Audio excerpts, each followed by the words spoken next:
Madam President, as we debate here in the United States Senate how to get our economy going again, deal with what is a stagnant economic set of circumstances, something that we've been grappling with now for a few years, I think it's instructive to look at what's happening in Europe. It was interesting to me as you look at even the morning papers this morning, the front page of the Wall Street Journal, fears of political chaos tank global markets as Europe's bailout plan teeters. And then much of the paper today, at least in the news reporting, is all about what's happening in Europe and the Greek crisis and the sovereign debt crisis that's being experienced in that country. The business page, the New York Times, aftershocks for Athens and Wall Street, European debt crisis tightens its chokehold on global markets. A whole series of stories again there about the same issue. Front page of the Washington Post above the fold, Europe bailout again in doubt. Greece seeks referendum. My point, Madam President, very simply is that as we have observed now what's happening in Europe, it should be a lesson to us and a warning sign about the things that we need to be doing to get our economy back on track in this country. What is really saddling Europe right now is the fact that the European governments have gotten too big for their economies to support. And so they are drowning in all this debt. They have debt to GDP ratios that exceed the levels, way exceed the levels normally that are required for admission into the European Union, and yet they continue to struggle with these huge amounts of debt, much of which was created over a long period of time. It didn't happen overnight. It's something that many of their governments just frankly made promises they couldn't keep. And so now they're dealing with that and trying to figure out how they're going to work their way out of it, and it's becoming increasingly concerning, I think, to people all across the globe, and certainly here to us in the United States.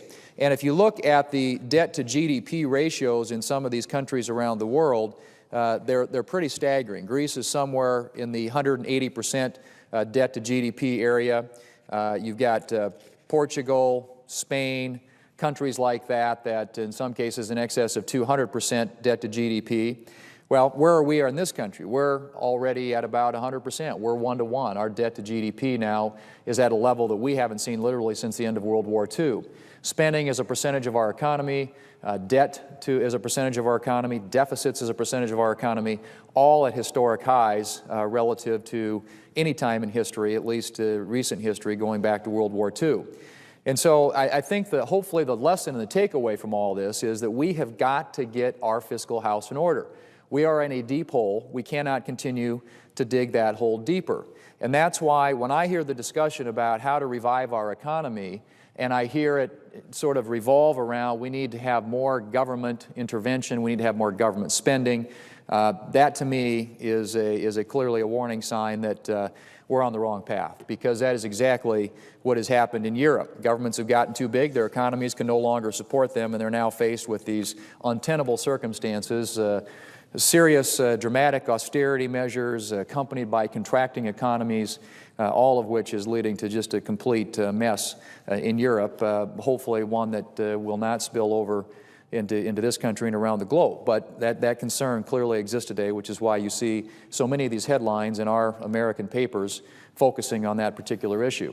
So my point, Madam President, is simply this. I think that as we look at how we deal with our economy here in the United States, it starts with balancing our budget, getting our fiscal house in order, trying to get that debt and spending as a percentage of our economy down to more normal historic levels. If you go back over the past 40 years in American history, our spending as a percentage of our GDP has been in the 20 to 21% range on average. That's a 40-year historical average. Incidentally, the 5 times that we have balanced the budget since 1969, and there have only been 5 times, regrettably, where we have actually balanced the budget, the spending to GDP ratio was 18.7% average.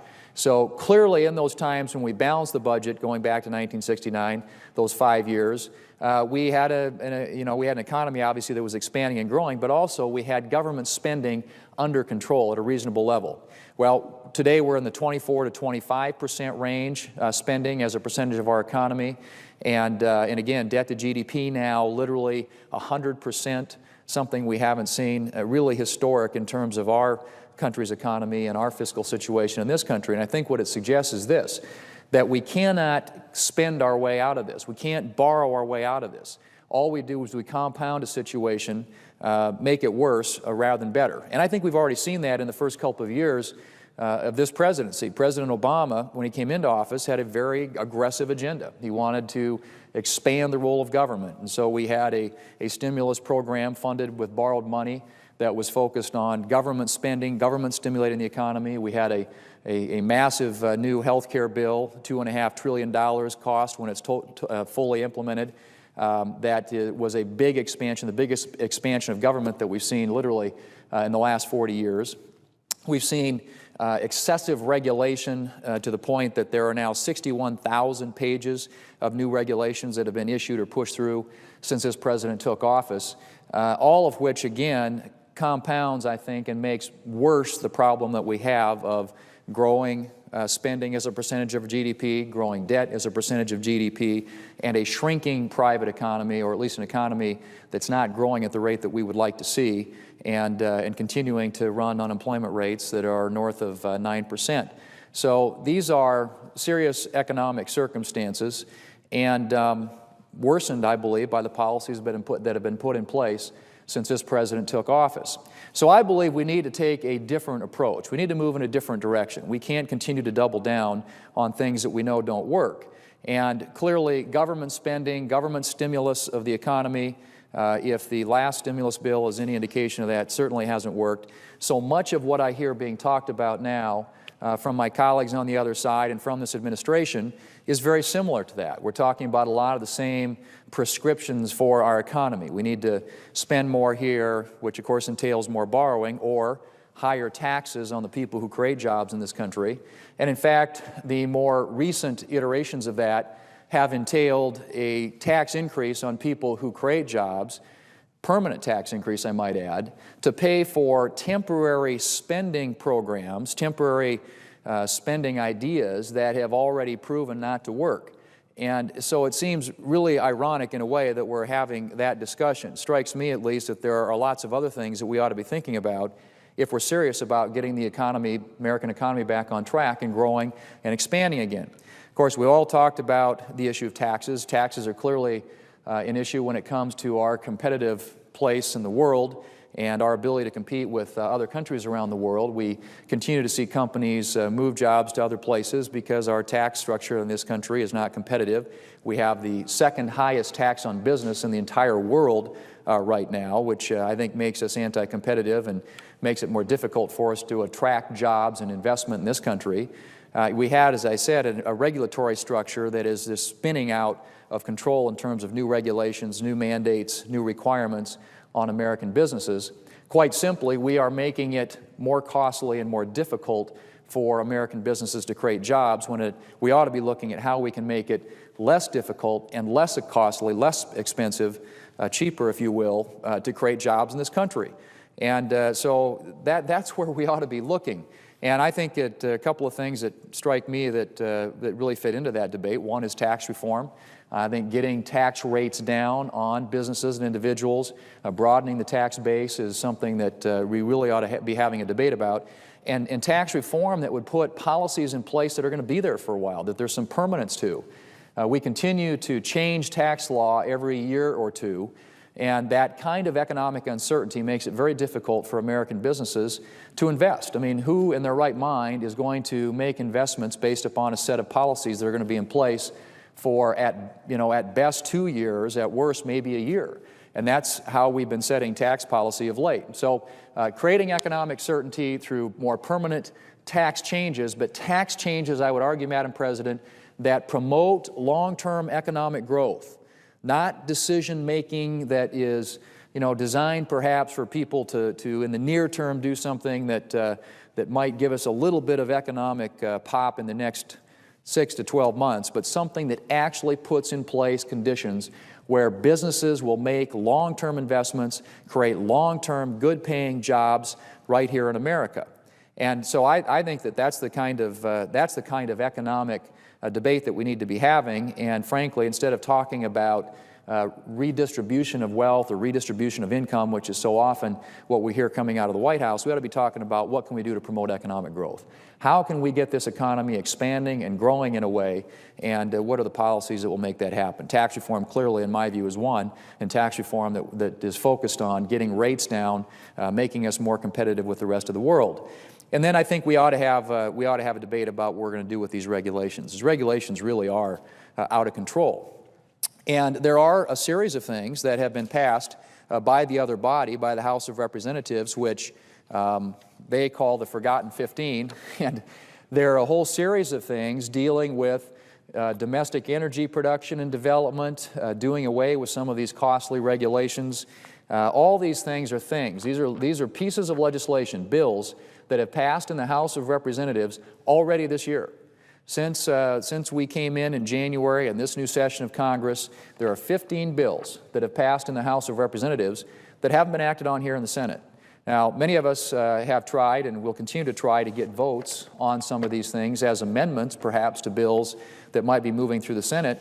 But if we're serious about supporting policies that will create the right conditions for economic growth, it seems to me at least that we could start by taking things that have passed the House with broad bipartisan support. These are policies that have already been enacted or come through one body of the Congress that we could put on the floor and the agenda here in the United States Senate that really would impact the economy and the job creators in this country, all things that we've heard people say that they want and they need.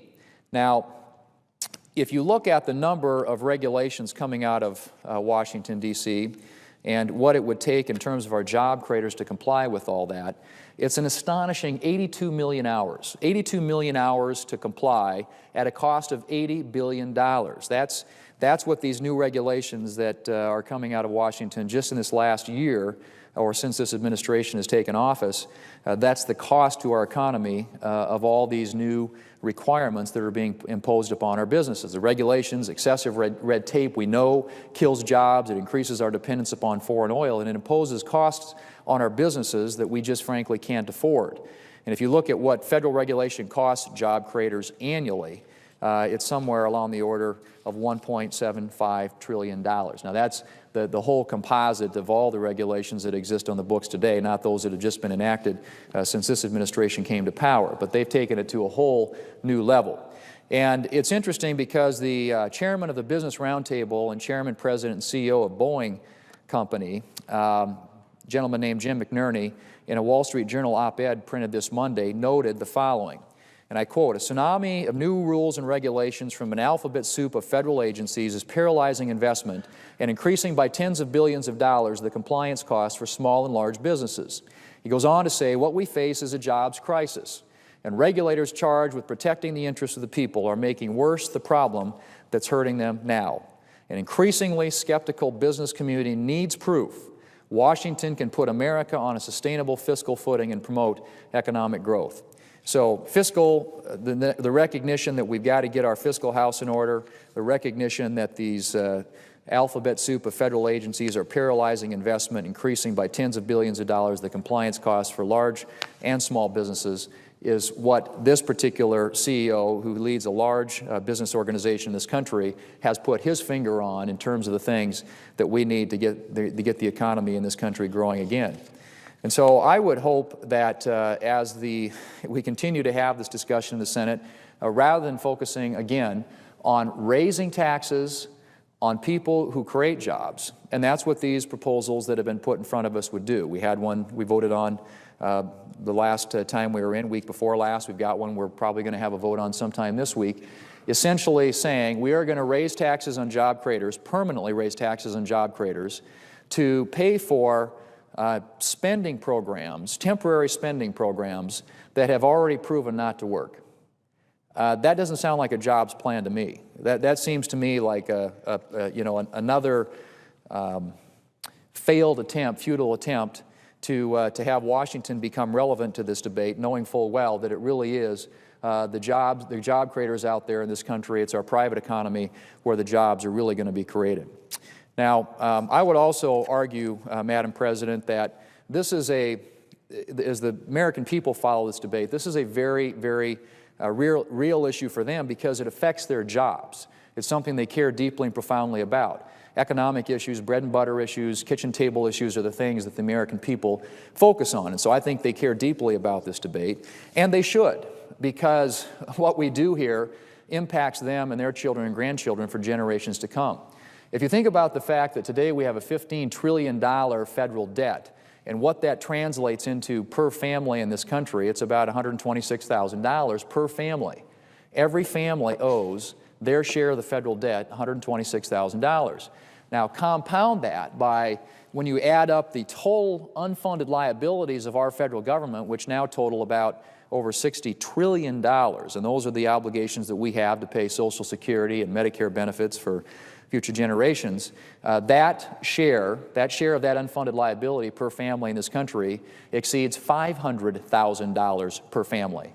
And that exceeds the amount that they pay for their mortgage, for all the other things that are combined in their daily lives. You take their mortgage payment, their car payments, the payments that they're making on their student loans, all those sorts of things, all are exceeded by the amount, the mortgage in effect that they have because of the unfunded liabilities that their government has racked up. So you look at where we are, you look at what we're doing to the American people with the spending and the borrowing here in Washington, D.C., and you look at what's happening in Europe, and you can see some real parallels there, Madam President, and it's a path that I hope we will not go down. But it's clear to me, at least, that we continue to try and make promises to people in this country that we can't keep. And when we get to the point, and I think we're there, where the size of government, the growth in our government in this country cannot be supported by our economy, we have got to make some decisions. And those decisions are not going to be easy. But we need to get government back into a more normal historical size relative to our economy, and I think that will help unleash the job creation that we need in this country. And by the way, as I mentioned, the amount of debt that many of these European countries have racked up as a percentage of their GDP, we're not far behind. We're 1-to-1, about 100%. As I said, Greece today is 180%. But if you look at the studies that have been done and how sovereign debt impacts the economy and jobs, there's a clear correlation, a clear connection. A good body of research done by a couple of economists, Carmen Reinhardt and Ken Rogoff, have suggested that when you get a debt to GDP level that exceeds 90%, and you sustain that, it costs you about a percentage point of economic growth every single year. Well, in this country, when you lose a percentage point of economic growth, it costs you about 1 million jobs. And so these high, sustained, chronic levels of debt to GDP, the ratios that we're at and that we continue to be at today, continue to make it more difficult, I think, for our economy to create jobs. And that coupled, as I said, with all the new requirements that we're imposing on businesses. And I just want to mention a couple of other things in wrapping up here when I talk about those requirements, because in most cases, the forgotten 15 that I mentioned that's been passed by the House of Representatives do focus on some areas that are costing a lot of money in our economy for our job creators. Again, these are 15 bills passed by the House of Representatives, all with bipartisan support, none of which have been taken up and acted on here in the United States Senate. It seems to me, at least, we ought to at least have votes on these things, and these are things that American businesses are telling us they need to get the economy growing again. But the other thing that we know is making it more difficult, more costly for American businesses to create jobs is the new health care bill. And the Des Moines Register reports that last week, Iowa-based insurer American Enterprise Group announced that it will exit the individual major medical insurance market, making it the 13th company to pull out of some portion of Iowa's health insurance business since June of 2010, mere months after Obamacare passed. As a result, the 35,000 individuals receiving coverage from American Enterprise's individual insurance policies will now lose their current coverage. For these individuals, the promise that you will not have to change plans, nothing will change under the Obama plan except that you will pay less, is once again proven to be hollow. Another example of an insurance company that is moving out of the business, and if you look at the more recent reports about companies that are dropping or talking about dropping coverage, we now know there's a McKinsey & Company report out there that they surveyed a bunch of companies in this country, both large and small. 30% of employers and 28% of large employers will definitely or probably stop offering coverage after 2014. And so all those people who derive their health insurance coverage from their employer or in the individual marketplace are seeing not lower costs but higher costs and probably fewer options. That's the trend that we're seeing. That's the experience so far after the passage of Obamacare, the impact that it's having on American business and American businesses' ability to create jobs in our economy. And so the health care, the heavy weight, the anchor that that's putting on American businesses, coupled with all the other regulations that are coming out of Washington, D.C., coupled with a tax code that is riddled with uncertainty and questions about what's going to happen next in terms of raising taxes on the job creators in this country, focused more on income and wealth redistribution than economic growth, which is where we ought to be focused, suggests that we are headed in the wrong direction. Wrong direction fiscally, wrong direction economically, wrong direction with regard to tax and regulatory policies in this country. But we still have time to change that direction, Madam President, and I would hope that it could start by taking these 15 bills that have passed the House of Representatives and putting them on the floor of the United States Senate for a vote, instead of having yet another political vote, which is what we're going to have this week, that would raise taxes on the people who create jobs in this country to pay for permanently raise taxes, to pay for temporary programs that have proven not to work, as is evidenced by the failed stimulus bill from 2 years ago. We can do better. We can do better by the American people, and we need to. But it's got to start here, and it can start by picking up things that we know have bipartisan support.